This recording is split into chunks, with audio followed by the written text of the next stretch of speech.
আমার সকল প্রিয় ছাত্রছাত্রীকে জানাই আমার চ্যানেলের তরফ থেকে স্বাগতম। স্টুডেন্ট দেখো, আজকে আলোচনা করছি খুব গুরুত্বপূর্ণ একটি বিষয় নিয়ে। অনেকে কমেন্ট করছে সাজেশনের জন্য, বিশেষ করে বেঙ্গলি সাজেশন। তো তোমাদের আজকে আমি আলোচনা করব মেজর কোর্সে যে তোমাদের 6 নম্বর পেপারটা রয়েছে বাংলার রঙ্গমঞ্চের ইতিহাস ও বাংলা যে নাটক রয়েছে সেটা সম্পর্কে আমরা কিন্তু আজ এই সম্পূর্ণ যে সাজেশনটা সেটা কিন্তু আলোচনা করব। তো তোমরা কি করবে, অবশ্যই খাতা কলম নিয়ে বসো এবং চ্যানেলে নতুন হয়ে থাকলে অবশ্যই আমাদের এই ছোট্ট চ্যানেলটি সাবস্ক্রাইব করে পাশে থাকো। তাহলে কি হবে, নিত্য নতুন যে ভিডিওগুলো আমি আপলোড করব সেগুলো কিন্তু চটজলদি নিজেদের ফোনে কিন্তু সবার আগে কিন্তু পেয়ে যাবে।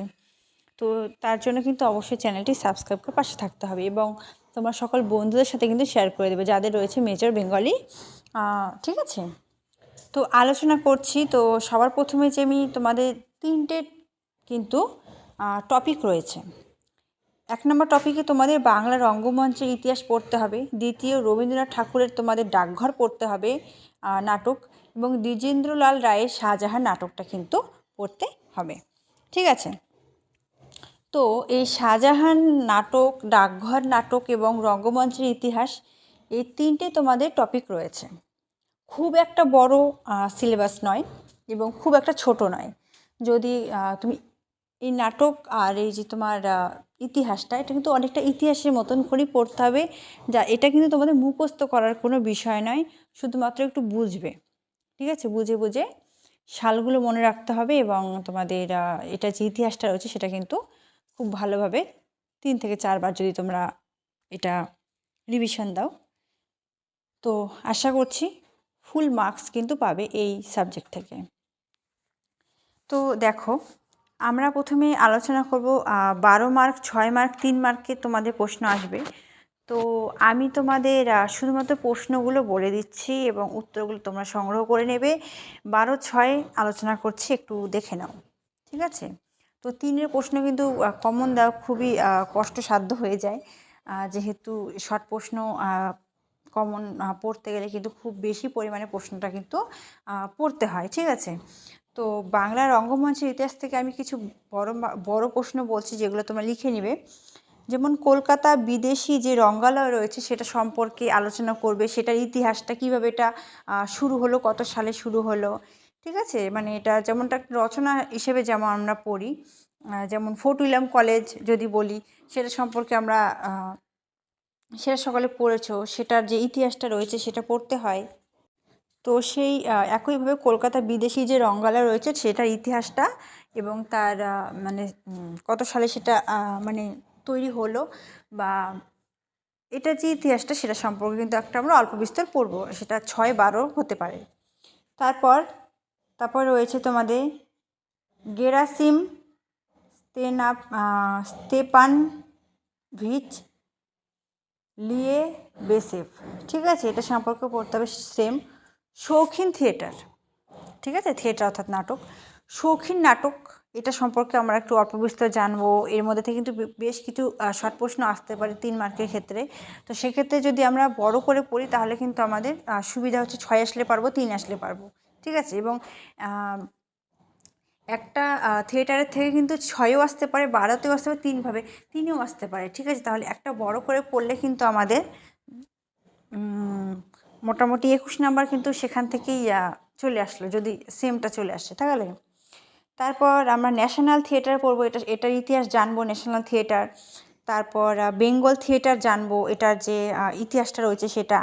তারপর নাট্য নিয়ন্ত্রণ আইন জানবো, স্টার থিয়েটার জানবো শিশির কুমার ভাদুরী ও নাট্য মন্দির এবং গণনাট্য সম্পর্কে কিন্তু আলোচনা করব। তাহলে কিন্তু 6, 12-এর জন্য কিন্তু এই প্রশ্নগুলি কিন্তু খুবই গুরুত্বপূর্ণ। তারপর আমরা রবীন্দ্রনাথ ঠাকুরের থেকে পড়ব যে ডাকঘর নাটক সম্পর্কে পড়বে, এর যে মূল যে চরিত্রগুলি রয়েছে সেগুলি জানবে। হ্যাঁ, ঠিক আছে, তারপর এটার নামকরণটা একটু পড়বে, কী মূলক নামকরণ এটা। ঠিক আছে, যেমন অনেক রূপকমূলক হয়। ঠিক আছে, তারপরে আরও বেশ কিছু যেটা হয় সেটা, তো এটা কী ধরনের। ঠিক আছে, তারপর দ্বিজেন্দ্রলাল রায়ের যে শাহজাহান রয়েছে সেই শাহজাহান এই যে নামকরণের সার্থকতার পড়বো আমরা। ঠিক আছে, সারাংশ জানবো যে মূল চরিত্র, ঠিক আছে, সারমর্ম, এগুলো কিন্তু আমরা এখান থেকে যদি পড়ি তাহলে সেটা আমাদের 12তে 6 3-এ কিন্তু হয়ে যাচ্ছে। তো তোমাদের মনে করো কলেজের বই কিন্তু বইপত্র কিন্তু তোমরা সেইভাবে কিন্তু পাবে না, বই সেরকম করে কিন্তু বেরোয় না। ফার্স্ট ইয়ার বেরিয়েছিল, তারপর সেকেন্ড ইয়ার থার্ড ইয়ার কিন্তু বাড়াচ্ছে না, ঠিক আছে, বেরোবেও না।